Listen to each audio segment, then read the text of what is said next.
Assalamualaikum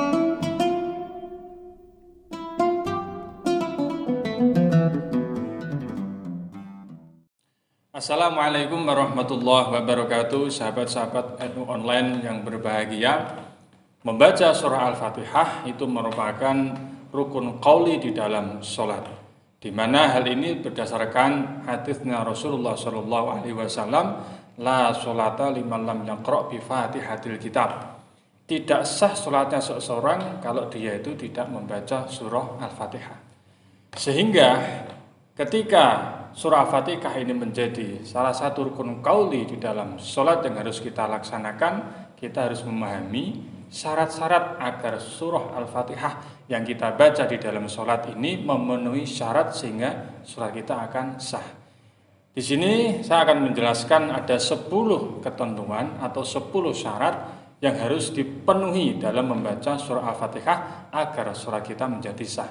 Yang pertama adalah tartib, yaitu urut antar satu ayat dengan ayat yang lain itu harus urut, tidak boleh dibulak-balik. Seperti contoh, Alhamdulillahi Rabbil Alamin, Bismillahirrahmanirrahim, itu nanti tidak sah pembacaan surah Al-Fatihahnya.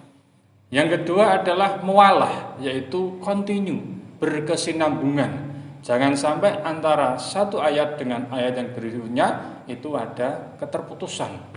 Jadi muwalah atau berkesinambungan itu merupakan syarat yang kedua.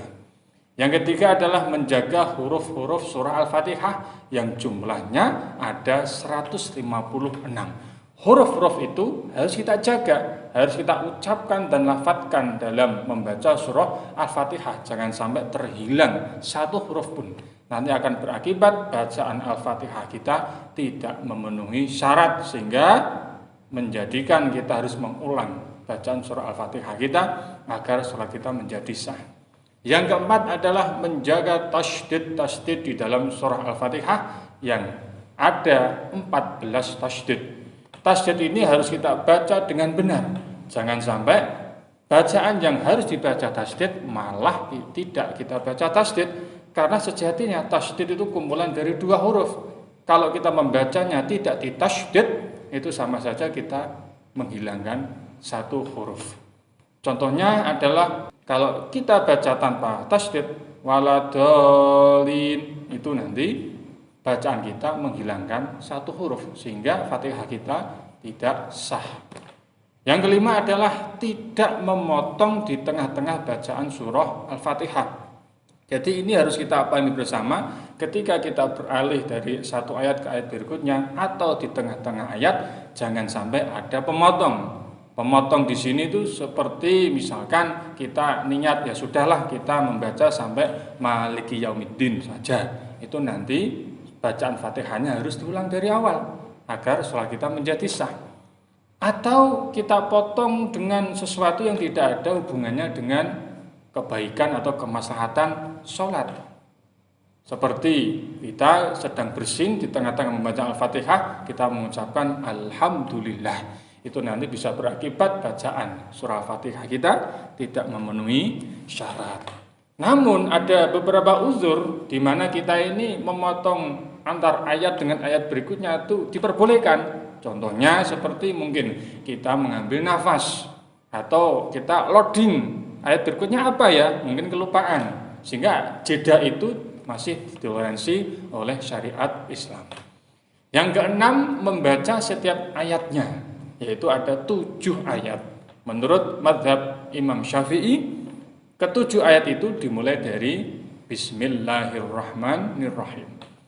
Jadi ke-7 ayat itu harus kita baca dengan sempurna. Jangan sampai kita kehilangan satu ayat, nanti akan menjadikan surah Al-Fatihah kita tidak memenuhi ketentuan. Yang berikutnya, yang ke-7 adalah tidak ada kesalahan baca yang bisa merusak makna surah Al-Fatihah.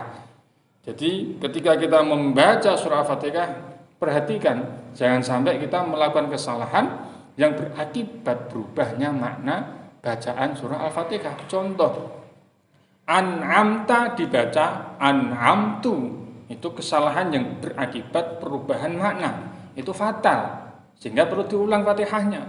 Karena apa? Ketika kita membaca secara benar an'amta, itu adalah kenikmatan yang telah engkau berikan. Kalau kita baca an'amtu, maknanya berubah, yaitu kenikmatan yang telah aku berikan.